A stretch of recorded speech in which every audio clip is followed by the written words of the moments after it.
అన్న చెప్పండి అసలు ఓవరాల్ గా మనం ఇది ఎట్లా చూడొచ్చు? ఒక హిందూ మతంలో పుట్టిన మనందరికీ కూడా చాలా వరకు ఇది ఒక పెద్ద అవమానం అనే చెప్పుకోవచ్చు. అవమానమే అక్క. ఇప్పుడు చూడండి, మొత్తం స్టేట్లో మొత్తం కంటిన్యూ మన దేవాలయం మీద దాడులు జరుగుతూనే ఉన్నాయి. మీరు చూస్తారు. మనం ఇంకెంతకాలం బాధలు పడాలి ఇట్లా? ఈరోజు ఆంజనేయ స్వామి దేవాలయం, ఇంతకుముందు ఎన్నో దేవాలయాల మీద దాడులు జరిగినాయి.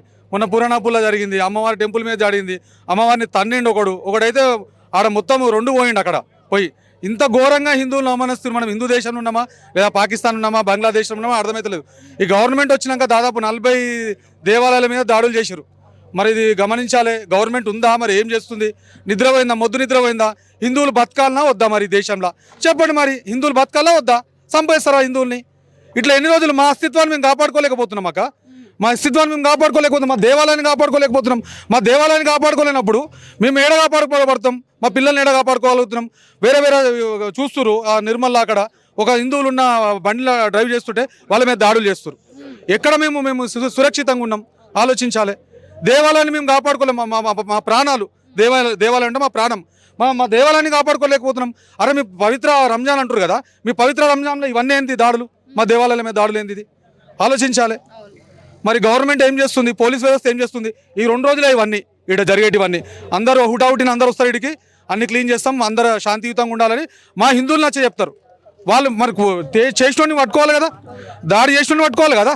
మరి దాడి చేసినోడు ఆడిపిచ్చోడు అవుతాడా? అంటే దాదాపు ఇక్కడ 50 నుంచి 100 సంవత్సరాల నుంచి ఆలయం ఉందని అంటున్నారు. మరి ఒక్క సీసీ కెమెరా కూడా లేదు చుట్టుపక్కల. అవునాక? ఇక్కడ ఏమైంది? ఇక్కడ ఉండే హిందువులు అందరూ వెళ్ళిపోయారు.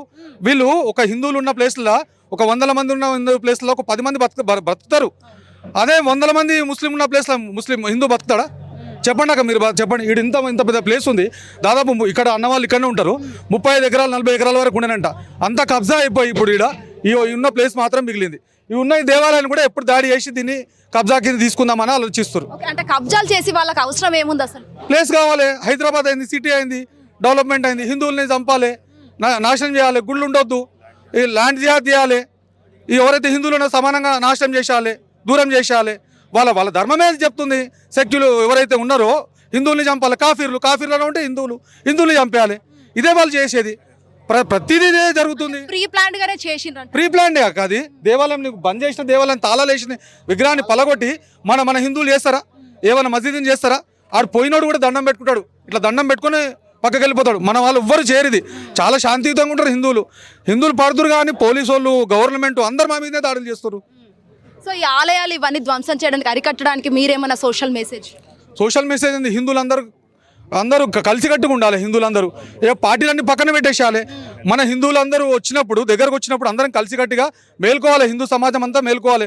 హిందువులందరూ కూడా తరలి రావాలి. ఈ దేవాలయాన్ని మన అస్తిత్వాన్ని మనం కాపాడుకోవాలి. లేకపోతే హిందూ అనేవాడు మిగిలాడు. ఇది మీరు చూడండి. ఫ్యూచర్ జనరేషన్ కి కూడా మనకు హిందీ ముస్లిం బాయ్ అని చెప్పాలి తప్ప, కానీ ఇలాంటి రిలీజియన్స్ ఫీలింగ్స్ తో, మత ఫీలింగ్ తో, కుల ఫీలింగ్ తో బాయ్ ఎక్కడ ఉంది చెప్పండి?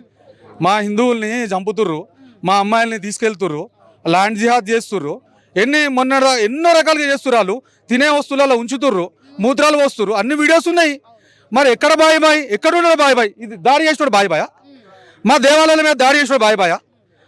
మా పవిత్ర క్షేత్రాలు అన్నిటి మీద దాడులు చేసారు. మసీదులు కట్టుకురు. ఎక్కడ బాయ్? ఏడుండు బాయ్? చెప్పండి అక్క, మీరే చెప్పండి. ఏడ బాయ్ చెప్పండి. ఈ కోవాబన్ గురించి కూడా చాలా పెద్ద ఎత్తున అవునక్క. వాడు 10 రూపాయల కోబన్ ఏడ దొరుకుతుంది? మీరే చెప్పండి. 10 రూపాయల కోబన్ వస్తుందా? ఎన్ని లీటర్ పాలలో ఎంత కోవ వస్తుంది? నువ్వు ఆడు చెప్పేది తప్పు. కోబన్ అని అది ఆ పాపం వాళ్ళు కూడా చూపించారు. వాళ్ళ లోపల పురుగులు ఉన్నాయి, ఇవి ఉన్నాయి, దాని డేట్ ఎక్స్పైరీ ఉందా అని. అమ్ముకో, నీ మసీదుల దగ్గర అమ్ముకో, నీ ఒక పరిసర ప్రాంతాల్లో అమ్ముకో. మా హిందువులు ఉన్న ప్లేస్లో నీకేం పని రా? ఏం అవసరం? నా దేవాలయాల దగ్గర నీకేం పని అవసరం? నువ్వు తువా నుంచితే నేను తినాలా? ఇదేంది కోబన్? ఎంత ఘోరం ఇది. సోషల్ మీడియా మొత్తం హల్చల్ చేస్తారు దీని మీద.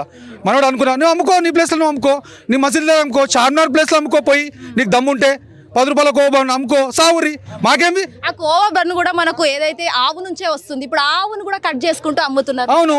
ఎన్ని ఆవులక? నువ్వు ఇప్పుడు చంద్రాంగుట ఎంట్రీ గాను ఈ ఇటు సైడు అటు సైడు ఎన్ని ఉన్నాయి ఇల్లీగల్గా? ఎన్ని కట్టారు? నువ్వు బార్గస్కో, ఎన్ని ఉంటాయి? లైన్ ఉంటాయి. పోలీసు వాళ్ళు ఎక్కడ పోయారు? ఎక్కడ నిద్రపోతారు? మొద్దు నిద్రపోతారా? ఇవి అన్ని ఇల్లీగలే కదా. మరి అన్ని సర్టిఫికేట్స్ ఉంటాయి కదా. మరి ఎట్లా వచ్చినాయి? ఇంత దూరం ఎట్లా వచ్చినాయి? ఇప్పుడు వస్తూనే ఉంటాయి, అన్ని రెగ్యులర్గా వస్తాయి. ఇవన్నీ చూడనట్టుంది గవర్నమెంట్ కూడా ఏం పెద్ద లేదు. కాంగ్రెస్ గవర్నమెంట్ వచ్చినాక ఇంకా దేవాలయాల మీద కంటిన్యూ దాడులు జరుగుతున్నాయి నాకు ఇవి. సో ఫైనల్ గా కాంగ్రెస్ ప్రభుత్వానికి మీరు ఏం చెప్పాలంటే? Congress government waste. ఇక నేను మీ మీడియా ముఖంగా చెప్పడం ఏంటంటే, మన రేవంత్ రెడ్డి ఉండు కానీ ఆయన మొన్ననే ఆయన స్టేట్మెంట్ ఇచ్చిండు, నేను ముస్లిం అంటే కాంగ్రెస్ అంటే ముస్లిం అని చెప్పిండు. ఇక ఆయనకు మనం ఏం చెప్తాం, ఆయన హిందూ అని పేరు మార్చుకుంటే బెటర్ ఉంటుందేమో. అక్బరుద్దీన్ అనే పేరు ఉంది కదా, ఆ పేరు మార్చుకోండి. రేవతుద్దీన్ అని పేరు మార్చుకుంటే మంచిది. ఇట్లా దేవాలయాల మీద చాలా దాడులు జరుగుతున్నాయి. ఇక నువ్వు ఉండి కూడా వేస్ట్. కనీసం దాదాపు 40 దేవాలయం మీద దాడులు చేసినావు అంటే నీ గవర్నమెంట్ ఉండి ఏం లాభం, మా హిందువులకు ఏం లాభం? నువ్వు ఏం ఉద్ధరిస్తున్నావు? రేపు క్యాబ్ పెట్టుకొని పోతావు, మసీద్లోకి పోతావు. నువ్వు దేవాలయాల మీద దాడులు చేస్తున్నావు, హిందువుల మీద దాడులు చేస్తుంటే ఏం చేస్తున్నావు నువ్వు? Right, thank you so much. అన్న చెప్పండి, పూర్తిగా మనం చూసుకున్నట్లయితే నిన్న రాత్రి అయితే ఏదైతే విగ్రహానికి సంబంధించి ధ్వంసం అయితే జరిగింది. ఈ రోజు అయితే తెల్లవారుజామున అందరికి తెలిసిన విషయమే. సో ఈ చుట్టుపక్కల కూడా చాలా వరకు ముస్లింల పైనే అని చెప్పేసి చాలా వరకు మన హిందూ సోదరులే అంటున్నారు. మరి ఏమంటారు, అసలు ఈ గుడి యొక్క విశిష్టత ఏంటి, మీకు ఏం తెలుసు ముఖ్యంగా ఓవరాల్గా? ఇది చాలా పురాతనమైన ఆంజనేయ స్వామి దేవాలయము. గత 100-150 సంవత్సరాల నుంచి ఉన్నట్టుంది. ఇది చంద్రానగుట్ట అసెంబ్లీలోకి వస్తుంది. ఇది చంద్రానగుట్ట డివిజన్లోకి వస్తుంది. ఇది బార్కాస్ ప్రాంతం, ఇక్కడ చెరువు ఉంది, దాని పక్కనే ఉంది. ఇది చాలా పురాతనమైన మందిరం. కొంతమంది దుష్ట శక్తులు, గుండాలు ఈ యొక్క ల్యాండ్ గురించి ఇది ఒక ఉనుకొని ఈ దేవాలయం మీద దాడి చేసిరని ఇక్కడ ప్రజలు భావిస్తున్నారు. అంటే ఎట్లా ధ్వంసం అవడానికి రీజన్స్ ఏమై ఉంటాయి? చాలా వరకు అంటున్నారు ముస్లింల పైన ఎక్కువ అని చెప్పేసి. అదే భూ కబ్జాదారులు ఈ దేవుని మీద చేసేసి ఇక్కడ రాకుండా చేసేసి భక్తులని ఈ యొక్క ఉన్న భూమిని కూడా కబ్జా చేసుకోవాలని ఈ ఉద్దేశంతో వాళ్ళు ఈ దుర్ఘటనకు పాల్పడ్డారు. అంటే కేవలం భాగ్యలక్ష్మి అమ్మవారి టెంపుల్, తర్వాత ఇక్కడ ఆంజనేయ స్వామి టెంపుల్ ఇవి 2 మాత్రమే ధ్వంసమైనాయి అని చెప్పేసి అంటున్నారు. ఇట్లా చాలా దేవాలయాల మీద జరుగుతాయి. ఎక్కడికైతే స్థలాలు ఉన్నాయో అక్కడ వాళ్ళకి ఇదే పనితోని చేస్తున్నారు.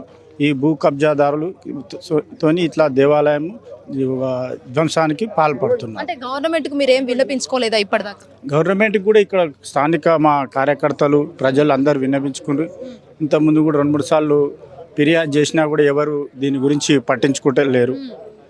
ఎందుకని పట్టించుకోవట్లేదు అధికారులు? వాళ్ళు ఏం లేదు, మాకు ఏం ఆధారాలు దొరకట్లేదు అని వాళ్ళు ఏదో పూచి చెప్తున్నారు ఇక్కడ.